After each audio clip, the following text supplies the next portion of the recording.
Raffle announcement. Ito ang winners ng 200 pesos. Una, Ednalyn. Pangalawa, Jaymar Regasa. Pangatlo, Chris Shine. Pang-apat, Belan Pagoso. At panglima ay Gerald Uba. Paki-message ako sa aking Facebook page para maklaim ninyo ang prize at mag-send na lang ng proof na kayo ang winners. Para sa mga hindi nanalo, huwag kayo mag-alala. May paparating tayong bagong merch raffle at syempre, meron din tayong cash prize raffle pa din every Sunday. Simple lang ang gagawin, mag-comment lang ng #GD at #GDFilms at mag-subscribe sa YouTube channel ng GD. Nariyan sa comment section ang link ng channel. Ganun lang kasimple, JIP. Huwag na nating patagalin pa. Simulan na natin ang kwento.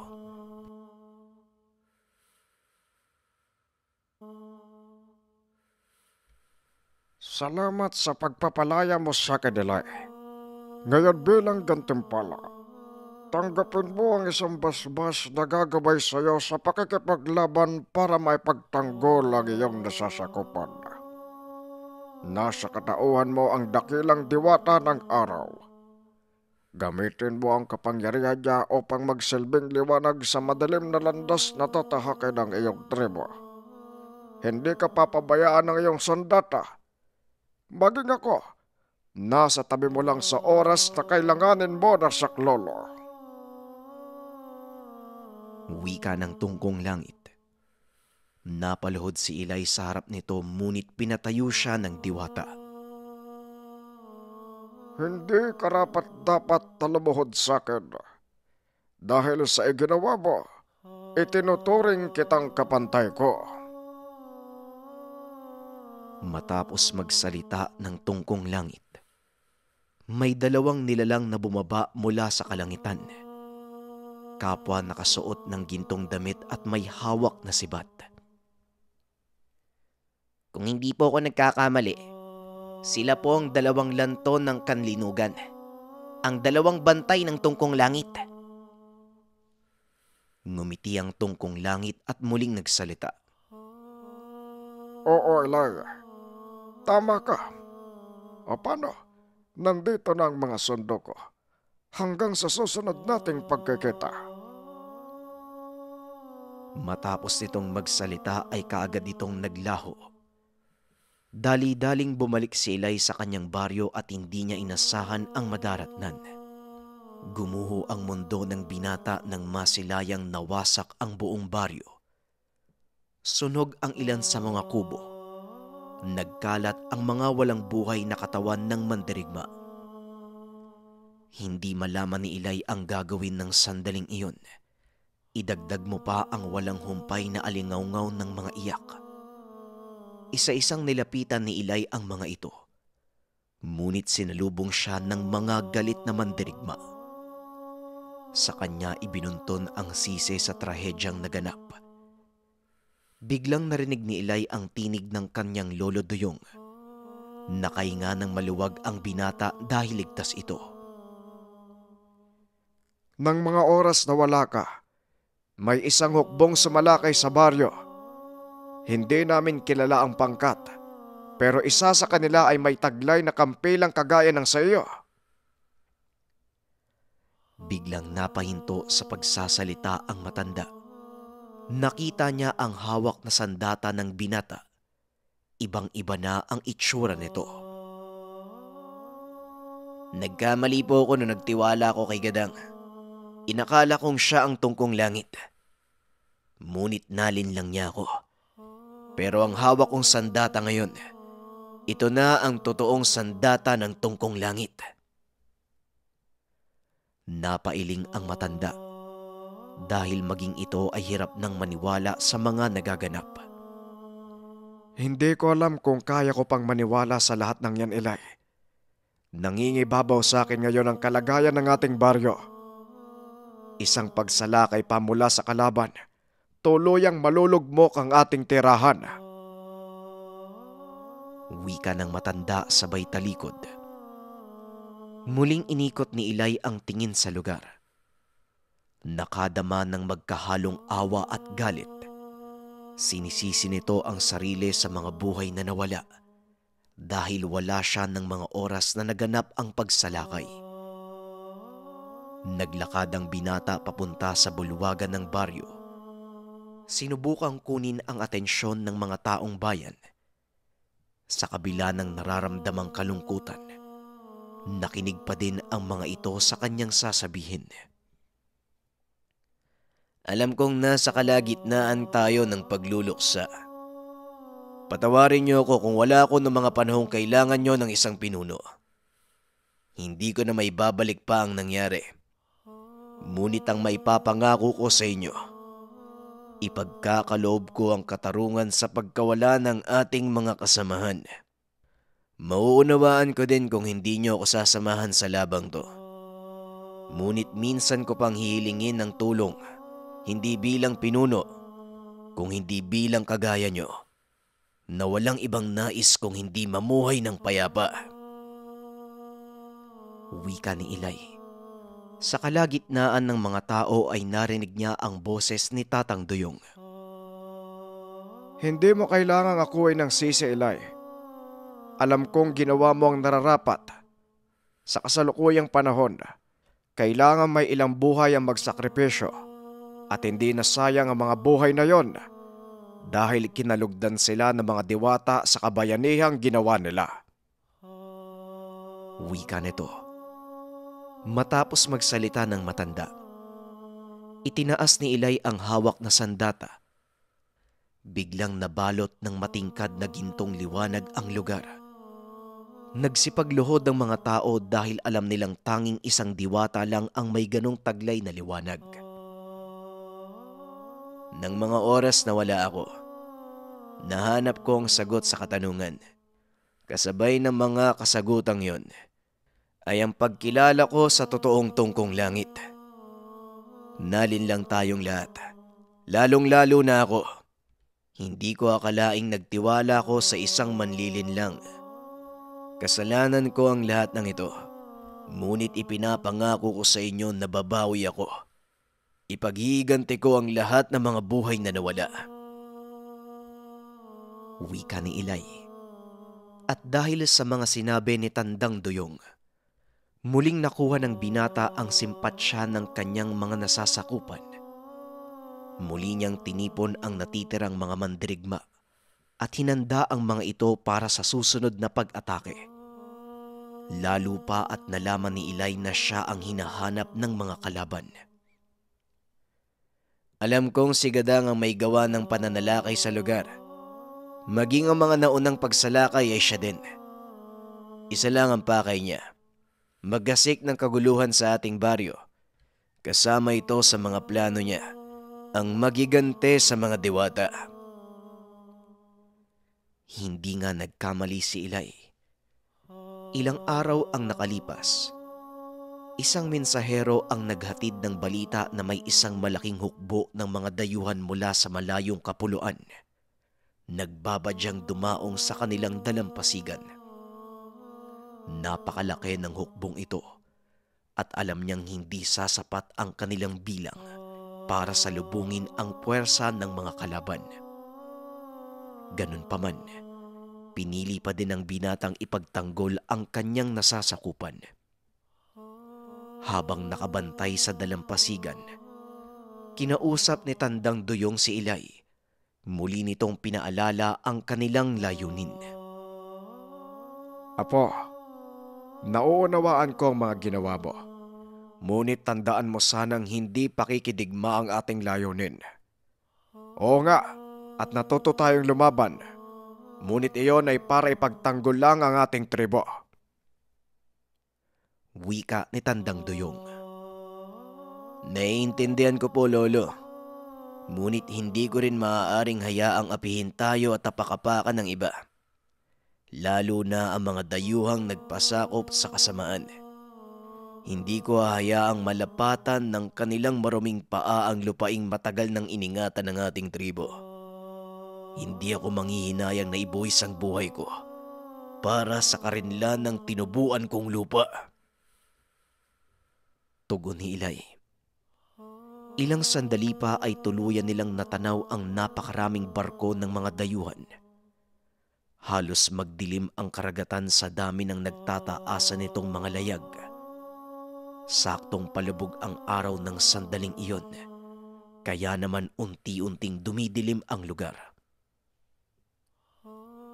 Kagaya ng inaasahan, Eli, inabot ng dilim ang kanilang pagdating. Magiging paborito para sa atin. Mag-iingat kayo at naway gabayan kayo ng mga dewata. Wika ni Tandang Duyong.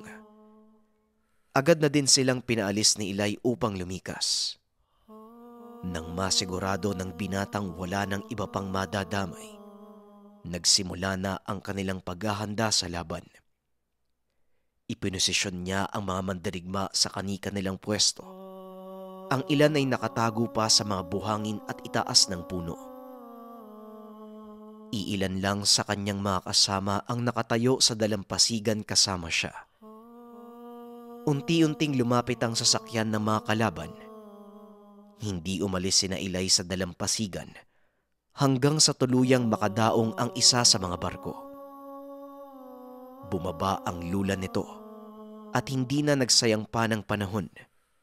Dali-daling sinugod ang pangkat ni Eli. Buong tapang naman sinalubong ng mga mandirigmang lumad ang unang pangkat ng mga kalaban.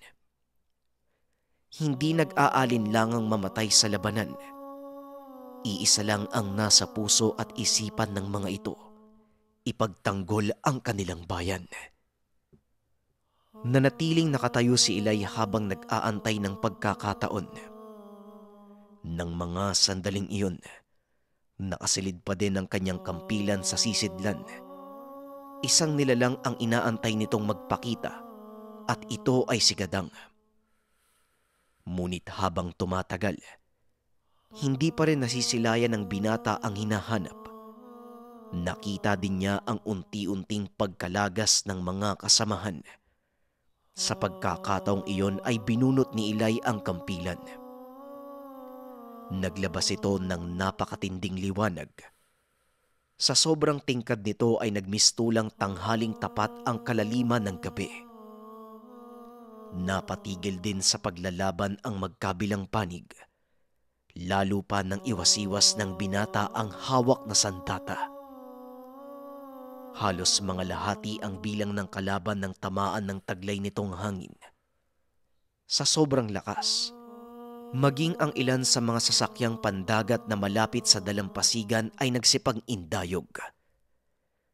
Lingid sa kaalaman ng binata na nakuha nito ang atensyon ng isang makapangyarihang nilalang. Biglang yumanig ang paligid. Isang malakas na dagundong ang bumalot sa kapuluan. Nang humupa ang alikabok, nakita ng binata ang isang lalaki. Merong gintong tattoo sa katawan. Hinawi ng lalaking iyon ang kanyang buhok. Nanlaki ang mga mata ni Eli dahil nakatayo sa harapan niya ng mga sandaling iyon si Gadang. Eli, sayang ang iyong hinaharap. Kung nanatili ka lang sa aking paggabay, edi sana kasama na kitang pamumunuan ang hukbong ito. At tayong dalawa ang maghahari sa buong mundo. Sasakupin natin ang lahat ng kapuluan at mga bansa. Tayo ang kikilalaning Diyos ng lahat. Wika ni Gadang. Hindi na nagsalita pa si Eli. Salip ay tinugon nito ng isang malakas na atake ang diwata. Humawi ang buhangin sa kinakatayuan sa lakas ng pag-ataking ginawa nito. Ikinagulat naman ni Gadang ang lakas na ipinakita ni Eli. Dahil hindi nito lubos akalain na ganun kalaki ang pinagbago ng binata sa loob ng maiksing panahon.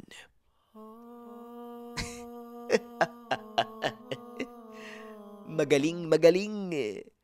Mukhang maaaliw ako sa labang ito. Tignan mo nga naman, sino ang makakapagsabing huwad ang hawak mong sandata? Muling wika ni Gadang sabay hawi sa atake ni Eli. Anong sinasabi mong huwad?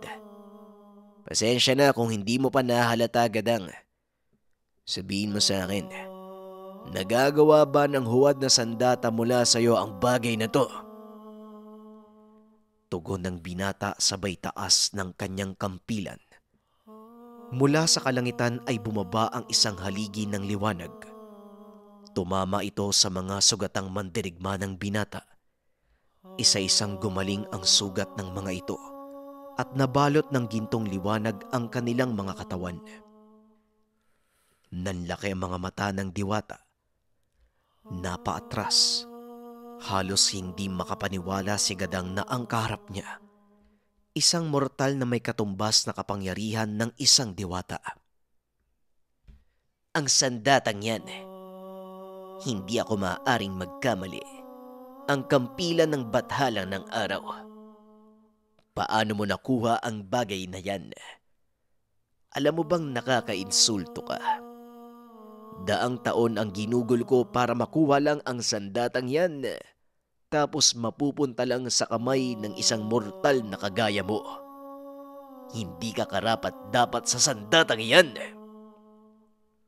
Wika nito sabay sugod kay Ilay. Nanatili namang nakatayo ang binata. Nang makalapit na ng husto sa kanya si Gadang, itinarak nito sa lupa ang hawak na sandata. Lumikha ng napakataas na pader ng buhangin ang kampilan na naging dahilan upang matabunan ang kalaban niyang diwata. Napagtanto ni Gadang na wala siyang magiging laban sa binatang lumad. Kaya naman wala na itong iba pang paraan kung hindi ang tumawag ng tulong mula sa kailaliman. Gamit ang kanyang kampilan, hiniwa ni Gadang ang kanyang pulso at ipinatak ang dugo sa lupa. Ilang segundo lang ang nakalipas. Lumabas mula sa buhangin ang napakaraming nilalang. Sinugod nito ang mga kasamahan ni Ilay. Sinubukang lumaban ng mga mandirigma, ngunit hindi nila kayang patayin ang mga nilalang na yun. Maging si Ilay ay nagulat sa mga pangyayari. Talagang napakasidhi ng kagustuhan mong masakop ang sangkatauhan, Gadang. Pasensya na. Pero hindi ko pa din hahayaang mangyari ang kagustuhan mo. Wika ni Ilay. Ngunit pinagtawanan lang siya ni Gadang. Sa palagay mo ba may magagawa ang isang hamak na tao lang sa isang bathalang kagaya ko? Nangangarap ka ng gising bata? Pagmasdan mo ang kapaligiran, unti-unting nauubos ang mga katribo mo. Ngayon sabihin mo sa akin, paano mo kung pipigilan kung ang mga tinawag kong alagad ay hindi mo kayang talunin? Sa totoo lang, walang makakapatay sa kanila dahil matagal na silang patay. Tugon ni Gadang. Muli nitong itinaas ang kanyang kampilan. Sa pagkakataong iyon ay nagsipagbabaan ang mga tao mula sa barko. Pagdating ng mga ito sa dalampasigan, isa-isang nagbago ng anyo ang mga dayuhan. Mga bakay, ikaw din pala ang may gawa ng mga pananalakay. Muling tumawa ng malakas si Gadang at tumugon. Sa palagay mo, paanong makakapasok sa malakas na depensa nyo ang mga bakay kung walang kasama sa loob na maaaring magbigay ng daan sa kanila? Mula sa likod ng mga nilalang, lumantad ang isang pamilyar na muka. Hindi lubos maisip ni Ilay na magagawa siyang pagtaksilan ni Lolo Duyong. Pasensya ka na, Apo. Pero napag-isip-isip ko, kung hindi ako papanig sa mga kalaban, patuloy nila tayong guguluhin. At kailanman, hindi magkakaroon ng kapayapaan. Kaya pakiusap, sumama ka na lang sa amin. Nanlumo ng husto ang binata. Biglang nawala ng lakas. Napaluhod na lang ito. habang nakatitig sa taong nagpalaki sa kanya. Anong nangyari sa inyo, Lo? Saan na napunta ang mga pangaral nyo? Saan napunta ang lahat ng mga sinabi niyong pagpapahalaga sa ating angkan? Kasinungalingan ba yung lahat ng yun, Lo? Napayuko ang matanda at muling nagsalita. Hindi, Apo. Hindi kasinungalingan ng lahat. Mahal ko ang ating tribo, kaya ko ginagawa ang bagay na to. At isa pa, hindi na naituloy ng matanda ang sasabihin dahil bigla namang sumagot mula sa likod ni Ilay sa tandang ibong. Mahal mo ang ating tribo. Kasinungalingan. Tumigil ka na, Doyong. Hindi pa huli ang lahat. Maglakad ka papunta sa panig namin at papalampasin ko ang ginawa mong katraidoran. Nang marinig ni Tandang Duyong ang sinabi ng kapatid, napaatras ito dahil may isang kinakatakutan ang matanda. Ito ang nakakatandang kapatid na si Tandang Ibong. Huwag kang makialam, Ibong. Ginawa ko ang lahat ng ito para sa ating angkan. Tugon ni Tandang Duyong. Dahil sa sagutan ng dalawang matanda, narinde si Gadang. Kaagad nagbato ng isang atake papunta sa kinakatayuan ni Tandang Ibong. Isang nagbabagang sibat ang tumama sa katawan ng matanda. Napasigaw si Ilay dahil tumilapon pa ito ng ilang ulit bago tumama sa isang puno. Tumarak ang sibat sa katawan ng puno na naging dahilan ng agarang kamatayan ng matandang pinuno. Nakaramdam ng kakaibang galit si Ilay at sa pagkakataong iyon, unti-unting nawala sa sarili ang binata. Nakita na lang ng kanyang mga kasama na nagliliwanag ang katawan ng binata habang patuloy na naglalakad papunta sa kinakatayuan ni Gadang. Kitang-kita din ng mga ito kung paanong nabalot ng takot ang kalaban dahil bawat madaanan ni Ilay ay natutupok. Maging ang hininga ni Ilay ay nagdudulot ng matinding init.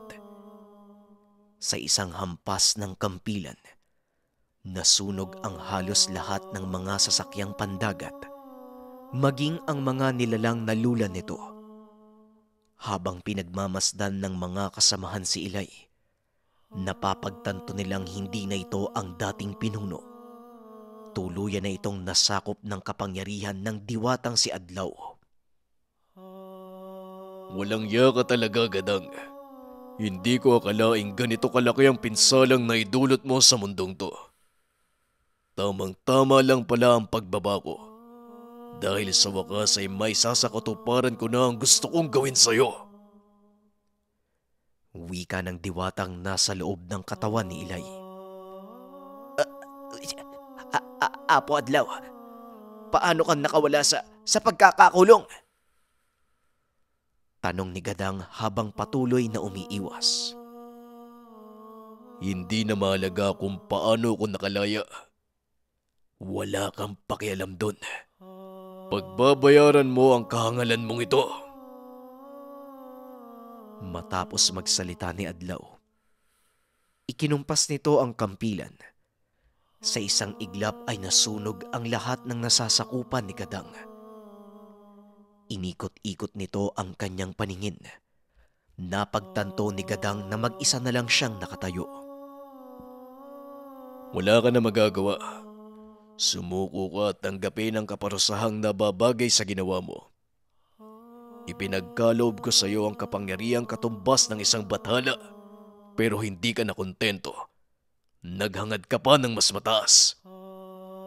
Ngayon, sa bisa ng basbas ng tungkong langit at mga bathala, ipapataw ko sa iyo ang kaparusahang kamatayan. Matapos magsalita ni Adlaw, nagsipagbabaan ng mga taong nakasuot ng purong puting kasuotan. May mga nakatakip na puting belo sa mukha ng mga ito. Ang bawat isa sa kanila ay may hawak na sandata, kasunod ng mga lalaking nakaputi. 7 malalaking nilalang na may 4 na kamay. Sa bawat kamay ng mga ito ay may tag-iisang palakol. Nakaumang ang mga ito sa liig ni Gadang. Nag-aantay ng utos mula kay Adlaw. Kung nanatili kang tapat sa amin, hindi mo sasapitin ang ganitong kapalaran. Wika ni Adlaw. Kung ito ang aking kapalaran, wala na akong magagawa. Siguro nga, hindi ako nababagay sa pwesto ng isang bathala. Matapos magsalita ni Gadang ay kinumpas ni Adlaw ang kanyang kamay. Agad na isinagawa ng mga berdugo ang pagpapataw ng parusa sa kanya. Nang maputol ang ulo nito, kinuha ng mga nakaputing lalaki ang kanyang katawan at tinangay pa itaas. Nang matapos ang pagpaparusa kay Gadang, lumabas sa katawan ni Ilay si Adlaw. Teka, ano nangyari? Nasaan si Gadang at sino ka? Tanong ng binata. Ako si Apo Adlaw, ang totoong may-ari ng Gintong Kampilan. Salamat sa pangalaga mo sa aking sandata. Ngunit alam mong hindi maaaring manatili sa pangalaga ng mga tao ang isang sandata ng bathala. Kaya kukunin ko na uli ito. Ngunit kapalit ng iyong masigasig na pagtataguyod ng kapayapaan, ipagkakalob ko sa iyo ang isang makapangyarihang basbas. Ang saling lahing magmumula sa iyo. Magsisilbing liwanag ng lahat ng henerasyon. Ikaw at ang iyong tribo ang siyang magiging ugat ng lahat ng lipi. At mula sa salitang binigkas nyo, isisilang ang mga dialekto at wika na bubuo sa isang bansa. Matapos ibigay ni Adlaw ang basbas kay Ilay, kaagad na itong lumisan. Ito ang naging simula ng isang matatag na angkan ng mga taong kailanman hindi magpapatalo sa anumang banta ng pananakop. Isang alamat na may tuturing ang kasaysayang ito. Ngunit kagaya ng sinasabi ng lahat, ang bawat alamat ay may pinag-uugatang katotohanan. Naway nagustuhan nyo ang maragtas na buhay ni Ilay at ang gintong espada ng matandang hukluban. Maraming salamat sa pakikinig ng ating kwento, JIP. Ang masasabi ko lang sa buong kwento ng espada ng matandang hukluban, kung merong masama, kung merong gustong manakop, naway mabuhay sa ating dugo ang pagiging matapang. Naway mabuhay sa ating dugo at isipan na ipagtanggol ang ating bayan, ipagtanggol ang ating sarili sa mga mananakop. Yun lamang, JIP. Maraming salamat sa pakikinig ng ating kwento. Paalam.